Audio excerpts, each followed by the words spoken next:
Hi, welcome to another edition of What the Fuck, Happenings YouTube Atheist Community and Stick and Bun. Yeah, another Sunday. Ugh, Easter. Ugh. Ugh, I feel like Easter. I feel like something stale. Anyway, it's a good night last night, Stickam. Metamorph was in the room early, and, we had a nice conversation about how, pathetically stupid the human race is. And, so it was good. Just kind of validated the point that, the argument's been made. It's been said. There's no real counter-argument except I want, or I feel, or some other kind of mush. Life is fundamentally a replicating molecule. We're just blighted with all these emotional mechanisms, these need mechanisms that keep us in the game as individuals, and somehow we just keep extending that onto another generation, because something hatched us and raised us that we think that's our job. Yeah, well, that's how they did it, so I'm going to do it. Just redundantly playing the game. And, a big giant percentage of the population doesn't play the game. I mean, they step away from that bullshit, and they don't procreate. They don't build a life around that. But they can't stop the game by their behavior. They have to stop the people who keep making pieces to play the stupid game. So anyway, I've already made the argument over and over and over and over. It doesn't matter. Just, life is just pathetically insidious. And, the closer you are to being in the dungeon, being in the hard places, the more obvious it is, of course. The better you feel, the hungrier you are, the more you're in the battle, you see this stuff flying around and you're just catching it and you're throwing it and you're catching and throwing. The more you're playing, the less your brain is going to be preoccupied with things like purpose and mission and all that other stuff because you're in the game. And it's as soon as you slow down a little bit, as soon as you stop spinning in the wheel, you can start looking around and seeing what the thing is made out of, and that's when it's, you have to draw your conclusions. You have to create your understanding in those moments and kind of try to take that with you to the better places. I have the advantage where, I've always been a little uncomfortable. I haven't had a whole lot of times in my life where I felt really comfortable, like everything was going to be okay. I was always a bit of a worrier and a fretter, and so getting caught up in it was never a problem for me. It was always the lack of momentum. But really, it's not about your psychology. This is a philosophical point, and it should be able to be made, to any human being, no matter what they're feeling. Even if they're in perpetual bliss, they should be able to imagine in their head those circumstances where bliss is not to be found, where comfort is not to be found, where they watched or they saw some horror, some tormented little animal half smashed by a car or something, and just if you haven't seen that kind of shit, you really haven't seen what life is at its core, the brutality of it. One of the cats I feed got run over this week, and I've seen the cat every day for whatever 8 or so years, and 7, whatever it is, and just in a day it's gone, and the whole. It's just stupid, and and it's probably better off, because all it did was fight with other cats and get itself beat the shit kicked out of it, and infections, and it was just always living just to regain its strength again, so it could go back into the war and fight again and get the shit kicked out of it, and then struggle to survive, and then get strong again so it could go back out and kick the shit out of something else. And it's just an insidiously stupid mechanism. But anyway, that's a video. It's really not a what the fuck, sorry. But there really isn't what the fuck. There's just nothing to talk about. Everything's just so not interesting. I'm sorry. Everything's just so not interesting. And what else is... There's just not much to say. I mean, I did do a couple of videos this week. Some of them not too bad, I suppose. And did a couple of those TED Talk things, but they're not too interesting. I mean, I'm really disappointed. Actually, they're just almost horrible. They're almost insufferable. They're almost hard to watch. What else? Yeah, distracted by a lot of shit. So yeah, it's not a good time for me. But it's nice weather and all that crap. So hopefully I'll recover. I'll gain my strength back and then get back into the war. It's just, ugh, it's for what? It's all quite dismal. Dismal, I say. Yeah, I really can't think of much that's going on. Amazing Atheist made some TJ Does Life videos, but, they really weren't too good. Not very interesting. And the one concept that was a little interesting was fetish cannibalism. I thought that was kind of bizarre, cannibalism as a fetish. I just really can't see how you do that. I mean, cannibalism, I got no problem with, eating dead humans. But, how you turn that into an experience of some other kind, more than just something where you're just getting food, I don't really get. Sorry, a little bit of wind. So, I probably need to talk louder, such. Yeah. Anyway, what else? Yeah, nothing occurs to me. Yeah. It's kind of just a dead zone. Just this still dead swampy sea of YouTube.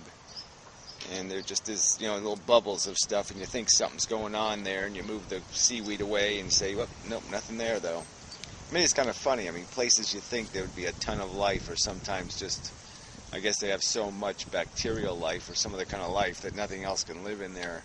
And so they're kind of sterile, even though they have all this, they have all that fertility, they can't do anything with it. That for a brief moment came up in Stickham again, the whole idea of what, how probable life is in the universe. And, it just seems, the more I think about it, the more I think about what life is doing and how there's nothing else doing anything like it. There's no other piece of chemistry that's even come close. And, in any other place in the universe that we know of, every other place we look, any rock we turn over, all we find is one DNA molecule's ancestors. There's no other DNA, there's no other NEA, there's nothing. There's nothing that's coming close. So the more sensible argument is that this is a product of some sort of bizarrely unusual, not common chemistry. And that's even assuming the first, just getting to a plant-style organism, let alone getting through all the other stages of evolution that might be even more preposterously unlikely. I mean, we really could be the product of a sequence of, preposterously unlikely events in terms of somebody winning, 10 lotteries in a row or something. Just something that you just can't even calculate or ponder how it would seem like that just is not going to happen.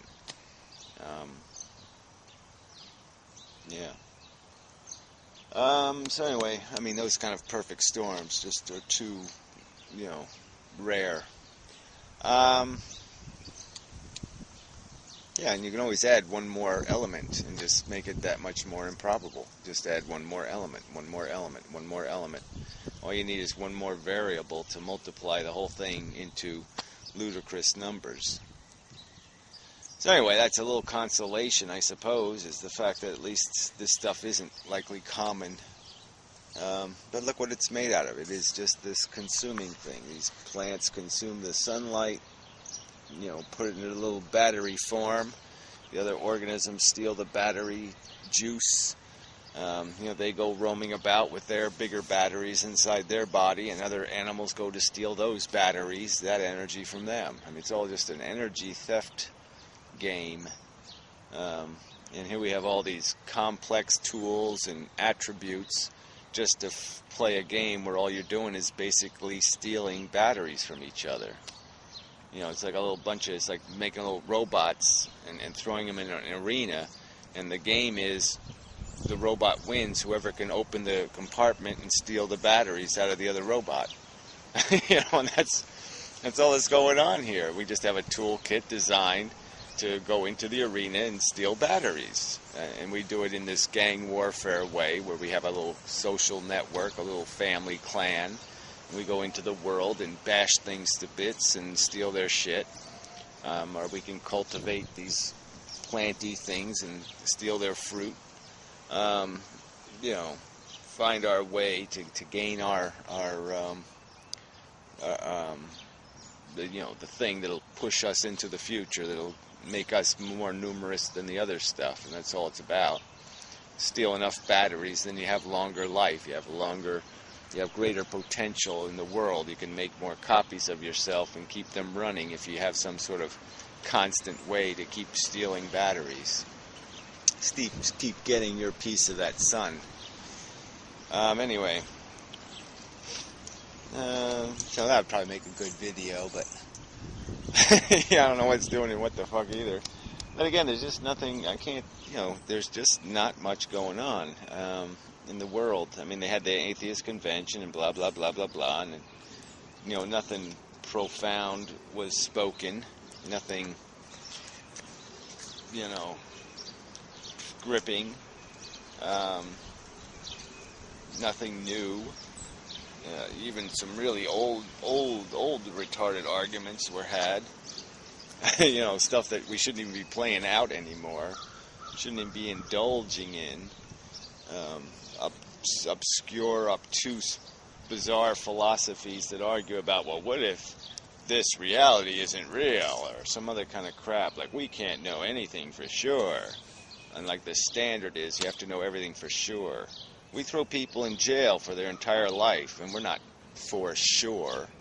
We're just beyond reasonable doubt. That's a good enough standard. And there's no reasonable doubt that this reality is not a matrix. That the detail of it is too extreme, too much for it to be a matrix. You can't have quanta, in the matrix. Realistically. There would have to be somehow, it'd have to be illusionary, and then you would be able to detect that it was an illusion. There'd have to be a flaw in the geometry of your holodeck, so to speak. You couldn't take a magnifying glass to it because you're going to see the pixels. You're going to see that it's a generated reality. So it wouldn't. You couldn't take scientific tools into the matrix because the fakeness of it. You're going to be able to scrape at the surface of it and find it. But anyway, that's a whole different philosophical kind of argument. Whether there's a logical proof, so to speak, of non-matrixiness of the universe. But then you'd have the whole argument of why they would make who would create a perfectly, brilliantly constructed three-dimensional matrix of crap. I mean, there's no logic to it. Why would you have a matrix where there's every appearance of suffering? And certainly my consciousness, if it's an illusionary consciousness in a matrix, why would it be enduring these harshly negative experiences? I would be clearly capable of saying that would be stupid to generate that much unpleasantness. It's beyond what's necessary to play a good game. But again, it comes down to a game. There is no good game. There's just stupid games. There's just games that are less wasteful, less inefficient. I mean, that's the whole thing. It's all just made out of this relative concept that you're not really chasing an absolute good. You're just chasing the minimizing of a negative. And that's all life is really made out of. It's not that there's anything really positive. There's only the negative first that gives you a perception of positive relative to that negative gravity. So the negative is the real force of the universe. The dark side is the machinery of the universe. And the only light side is just escaping the dark. It's that pitiful. So anyway, what else? Is there anything else? Really? Sorry. It's another not great video, but yeah, I did. The gray guy has posted a few videos. They're all kind of interesting. But he did one cutting a few clips out of it. He calls it maggots, I think. And it takes a few clips out of that speech video I did that was pretty good. So that was a pretty good video. And yeah, whatnot. Old fan did a little tribute video to the cat, which I thought, that was just really nice of her. And people are very thoughtful, and I appreciate it, and such.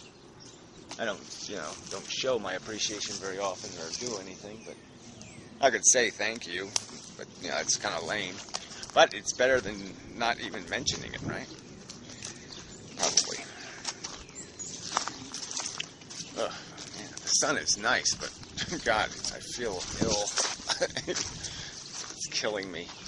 It's like a bug being cooked on the asphalt or something.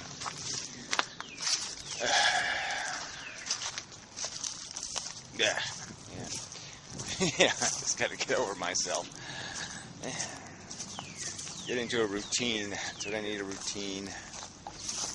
It's one of the cabbages came back nicely. It's flowering. It's gonna flower. That's kind of hilarious. Hey, look at that, the forget-me-nots. I forgot I had them. Yeah, I forgot me nuts. I forgot me nuts. I used to have a ton of them. Used to all be covered. The whole thing would be covered with them. But I have failed dismally. My gardening routine. Yeah, used to be this whole row of them here. They used to all be all down this path. None. Look at that, hard. I got to do some work. Weeds everywhere now. Deers ate all my roses. Well, they didn't eat them all. They just trimmed them back. That's what they did. They trimmed them for me. There's the cat. Yeah. Sun puddling. Anyway, I think that's all. Oh. Yeah. I think that's all. So till next time, and such.